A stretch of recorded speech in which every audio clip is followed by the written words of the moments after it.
But bro, coming from a girl, I'm telling you right now, it's never just girls' time if they're going out to the club. That's my point. She's going to a club. Very likely, if all the girls in that group had boyfriends, they're not going to a club. They're going to a club. One girl, your girl, is going to a club with 3 other girls who are single, and they're out there trying to get chosen by some dude, because that's what people go to clubs. The whole point is like, why you're my girl, you want to be in a club in that environment.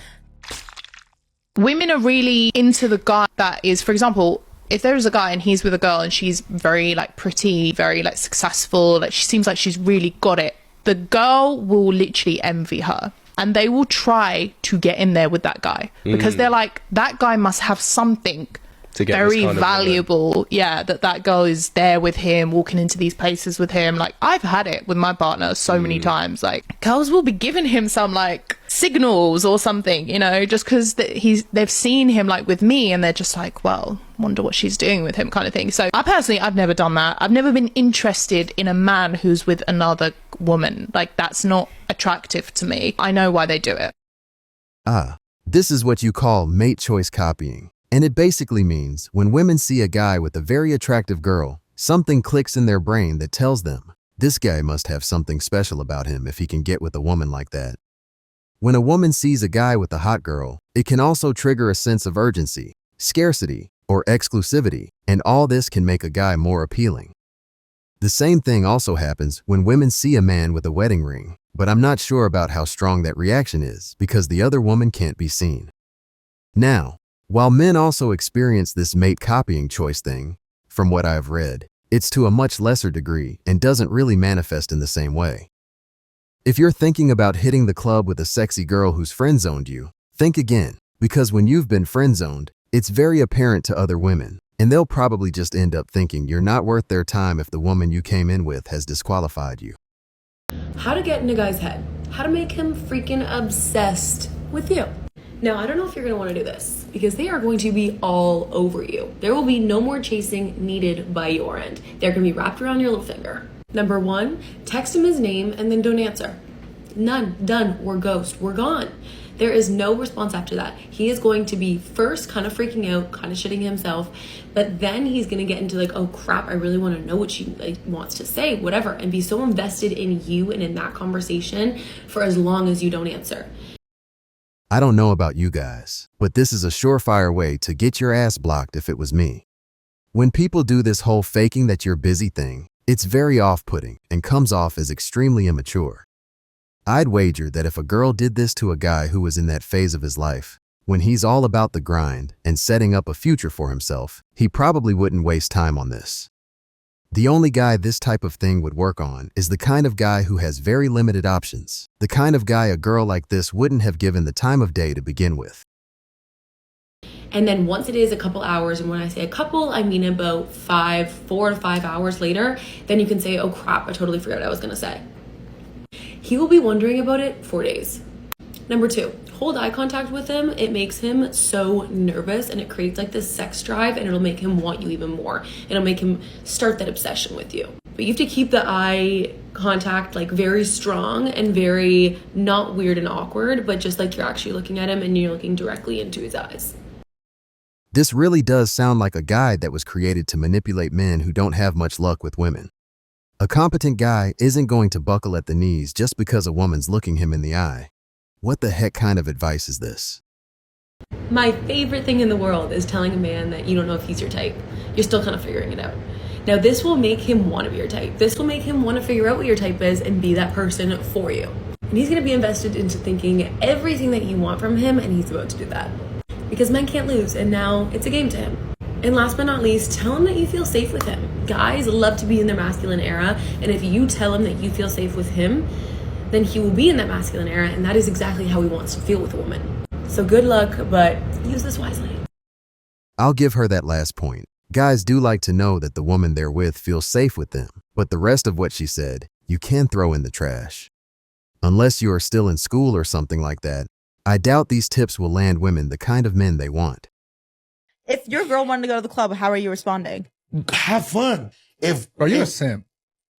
Get the fuck out, because I respect freedom and... Nah, it's not about freedom. If you were like, hey, me and the girls are going to go to the club, go do your... Like, have fun. Hey, yeah, were you letting fools pour shots in your mouth? That's crazy because I don't want nobody around going around being like, Yeah. hey, that's Duna over here getting drunk. And If I saw pictures of my man's out and then a girl was like pouring a drink in his mouth, that was not my man no more. but That is not my man. See? I'm just saying. She said notice. but if it's just her and her girls generally like just Like, drink water, bro. no. But I'm saying like if you and your girls like go to the club and just want to have fun, yeah. But bro, coming from a girl, I'm telling you right now, it's never just girls' time if they're going out to the club. That's my point. She's going to a club. Very likely, if all the girls in that group have boyfriends, they're not going to a club. They're going to a club. One girl, your girl, she's going to a club with 3 other girls who are single, and they're out there trying to get chosen by some dude because that's what people go to clubs. The whole point is like, why you're my girl? You want to be in a club in that environment. Honestly, I think this is an age thing. When I was still partying and hitting all the nightclubs on the weekend, I wouldn't have cared if my girlfriend wanted to go to the club, but it's very different now. I'm not at that age where I'm partying and shit all the time, and if I do, it's going to be for a special occasion. And even then, I promise you, I'd rather be on my sofa catching up on whatever TV show or anime I'm watching. I knew a guy who was married, and his wife was always going to underground clubs and partying with a certain group of guys. And when he told me about this, I immediately knew she was hooking up with some of these dudes, or at the very least, they were trying to get with her. Of course, he didn't want to hear any of it at the time, but a few years later, it turns out that one of those guys was giving her the Bane backbreaking treatment.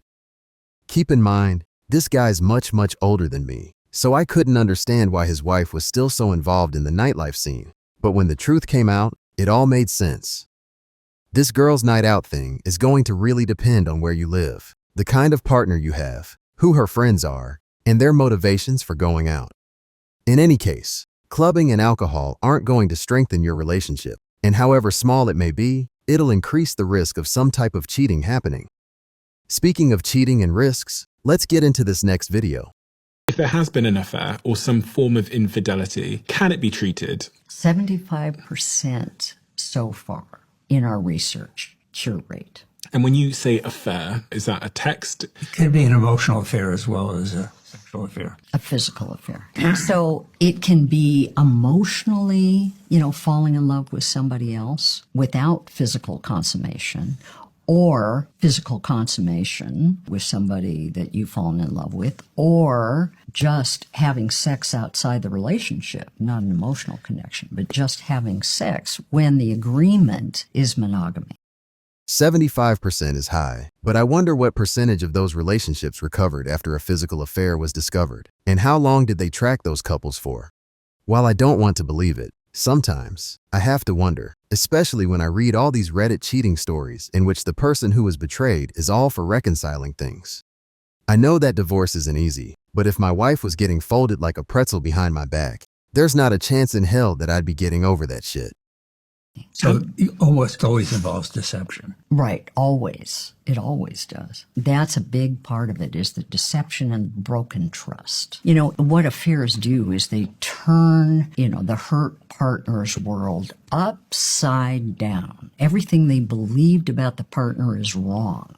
Everything that they thought they shared in terms of values is wrong. So, you can trust what the person says. No, you can't, because they weren't staying at work late. They were going to so-and-so's apartment. And, relationships are really oftentimes, especially committed ones, are the foundation for our whole life. We build everything around that oftentimes. Our sense of family, even our sense of work sometimes, what work we choose, how we live our lives, purpose and meaning that we give our lives together. And when there's betrayal like that, and the person that you thought your partner isn't, then that whole thing cracks and falls to the ground. It shatters. The way she's talking doesn't make it sound like there's any room for any type of recovery. The aftermath of a cheating event isn't something I want to have to deal with. I don't want to be in a position where I'm questioning what my wife's doing, who she's texting, or if she'll cheat again. I've read tons of stories in which people talk about how even 10 years later, they still get triggered by certain things because they were betrayed. And in many of those cases, they wish they left when everything first came to light. But now that they have invested even more time into their relationship, it's harder for them to leave. Y'all remember that girl that went viral because her roommate was getting a train ran on her by 4 guys and it was like 6 in the morning on like a Wednesday? Now that y'all starting to see that it gets crazy in college, I'm going to start telling my stories again because y'all thought I was making them up. I had a friend. He was my suite mate. He had the biggest crush on one of the women that was like in our little circle clique in college. He came to me and he asked me for advice. He was like, Mark, I really like this girl. You're really good with women. How do I get her? I was like, just go up to her room. Tell her how you feel. Stop. Because he was like being the friend and like buying her all this stuff. He was trying to buy her affection. That's how you become a trick. That's not going to get you anywhere. Actually, he's wrong. It will get you a one-way trip to the friend zone. I went up there with him for moral support. We walked into her room. She was giving 5 members of the basketball team sloppy toppy. It's not funny. But they were in a half circle. 3 of them were recording her. And it's not funny, but it's funny. Okay, to give you some background, like more context, like make it even funnier. My friend, I'm not going to say his name, but my friend, he was like this like short, like skinny, like white guy. And like the entire basketball team was black. was like, I don't think you're her type. Honestly, while this story sounds ridiculous, and let's face it, it could be fake, the truth is, things like this happen in college all the time.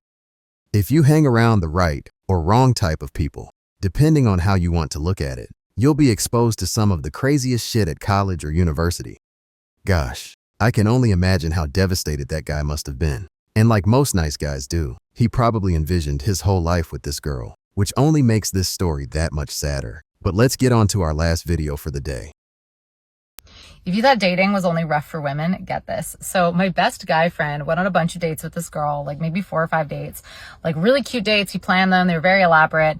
And then for their 5th date, she said, let me plan it. So it was really cute. She was going to do like dinner and laser tag. It sounded really fun. But then just as he's heading out the door for the date, he gets a text being like, wait, don't come. My mom's in the hospital. I've got to go there. So he obviously was like, oh my gosh, I'm so sorry to hear that. Like, take your time. Let me know if there's anything you can do. He sent flowers to her house. So then a couple days later, he gets a photo from her of the flowers. And she said, oh, my roommate just said these arrived. They're beautiful. Like, thank you so much. That's super kind of you.